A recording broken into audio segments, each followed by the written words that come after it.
These 10 wide receivers have the best fantasy football playoff schedules and are set to absolutely smash when it matters most. Hey, let me remind you, if you haven't tried Underdog Fantasy yet, now is the time. Because if you join using our promo code ENDGAME, not only are they going to match your first deposit dollar for dollar up to $100, yep, they're just giving you free money. They're also going to give you this free pick. Dak Prescott just needs to go higher than half a yard on Sunday night versus the Eagles. Take the higher on that. Pair it with any other picks or picks you like. Use the free money they give you and potentially 20x it. And before I count down the list, I need to let you know, this is not how I have these wide receivers ranked. You are not going to see Tyreek Hill on this list because he has a very tough playoff schedule. But it doesn't matter. You're still starting Tyreek Hill. These are just the 10 best wide receivers who are actually fantasy relevant that have great schedules. Now let's start with a couple of honorable mentions who just missed the cut, starting with Nico Collins. We know now with Tank Dell out for the season, Nico Collins is going to be the guy, and he has a fairly good playoff schedule. He's got two great matchups versus the Tennessee Titans, who are allowing the 26th most points to wide receivers. But unfortunately, he has to play the Browns, who are allowing the fourth fewest points to wide receivers. The good news is it is at home, so maybe he can still come through, but those Tennessee matchups, he should be great. And a second honorable mention has to go to DeAndre Hopkins. He gets the Houston Texans twice, which isn't a great spot. They're allowing the 13th fewest points to wide receivers, but he does get the Seattle Seahawks. They're allowing the 25th most points to wide receivers. The downside here is he's DeAndre Hopkins on the Titans with Will Levis. Not a lot of upside, but these guys also have pretty good schedules. All right, let's count down the top 10 now, starting with CeeDee Lamb. He has a rough start to the playoffs with Buffalo in Week 15. They're allowing the 10th fewest points to wide receivers. Then he gets the Dolphins in Week 16. That could be a shootout. They're allowing the 17th most points to wide receivers. And then he gets a fantastic Week 17 matchup against the Detroit Lions, allowing the 24th most points to wide receivers. But this Lions secondary is getting worse and worse by the week. This could be an absolute smash spot. If you make the finals with CeeDee Lamb, you're going to have a great chance of winning your championship. Coming in at number 9 is Rashee Rice. He gets the New England Patriots in Week 15. They're giving up the 21st most points to wide receivers. He gets the Raiders in Week 16, which you think is a good matchup, but they're worse against the run than the pass, only allowing the 12th fewest points to wide receivers. But then he gets to finish with the Bengals, allowing the 23rd most points. Hopefully at some point we see Rashee Rice start to become the clear-cut number one guy here, run more routes, get more targets. But even if he doesn't, he should be a strong play in the fantasy playoffs. Now at number 8, we have a pair of teammates, Cooper Kupp and Puka Nacua. They start with a fantastic matchup in Week 15 against the Commanders, allowing the 31st most points to wide receivers. But they do have a tough Week 16 matchup against the Saints, allowing the third fewest points to wide receivers. But if you can get through that, they get another fantastic matchup against the Giants, allowing the 28th most points to wide receivers. Puka has been mostly good this year. Kupp has been, I guess, mostly not good, but still, the way this offense is rolling right now with their playoff schedule, maybe both of these guys can come through when it matters most. All right, at number 7 is Stephon Diggs. Talked about it with CeeDee Lamb. He's got a tough matchup in Week 15 against Dallas. They're allowing the 9th fewest points to wide receivers. But if you can get through that, or if you have the bye week, he should absolutely smash the next 2 weeks. He gets the Chargers in Week 16. They're allowing the 30th most points to wide receivers. Then the Patriots, just talked about them, the 21st most points to wide receivers. Again, if you can get through that Week 15 matchup against Dallas, whether you have the bye or whether he just comes through, I mean, he's a fantastic player. He's pretty much matchup proof. He should be poised to smash in Week 16 and 17.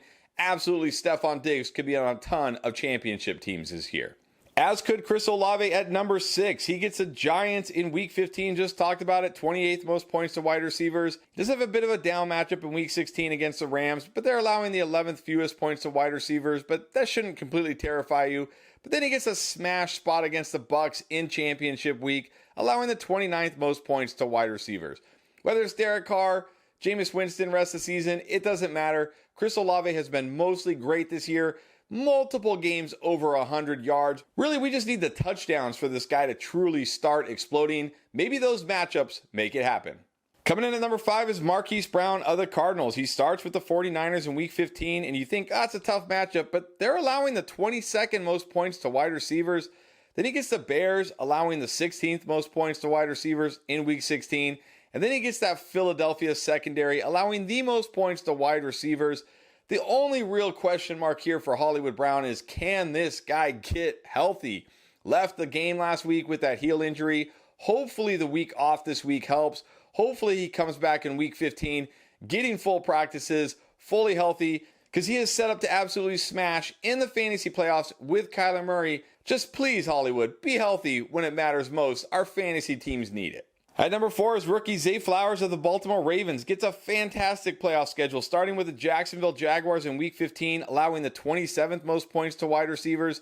Then the 49ers, just talked about it. Good defense, but not great against wide receivers.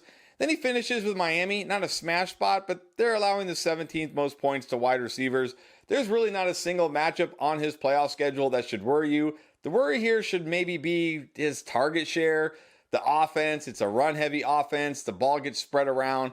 But if Zay Flowers could start coming out of the bye, he could absolutely be set up for a big fantasy football playoffs. Now at number 4 is a trio of wide receivers: DK Metcalf, Tyler Lockett, and Jackson Smith-Njigba of the Seattle Seahawks. They start the fantasy playoffs in week 15 against that Eagles defense, allowing the most points to wide receivers. Then they get the Tennessee Titans, still a pass funnel defense, allowing the 26th most points to wide receivers. Then they finish with the Pittsburgh Steelers, allowing the 18th most points to wide receivers. Obviously, the big question marks here is number 1, Geno Smith. Are we going to see the Geno Smith we saw all year, or the Geno Smith we saw against the Dallas Cowboys last week? And the other big question mark is, how is this target share going to be distributed? We're starting to see JSN come on. 11 targets last week. I mean, if he gets more involved, it's going to be tough for any of these guys to truly break out, but they have fantastic playoff schedules. You should feel fairly good about all 3 of them. All right, now we're at the top 2, starting with another pair of teammates at second, A.J. Brown and Devonta Smith. They get the Seattle Seahawks in week 15, allowing the 25th most points to wide receivers. Then the Giants, talked about them multiple times, 28th most points to wide receivers. And then the Arizona Cardinals, who I guess are only allowing the 19th most points to wide receivers. There's no way you're going to be scared of this Arizona Cardinals matchup. You got to think this Eagles team, they're going to start rolling. Those are 3 very soft matchups for this team, for this defense. We could see this offense really get rolling down the stretch. If you have either of these guys, you have potential league winner on your hand. But coming in at number 1 is the touchdown machine, Courtland Sutton. Absolutely 3 smash matchups in the fantasy playoffs.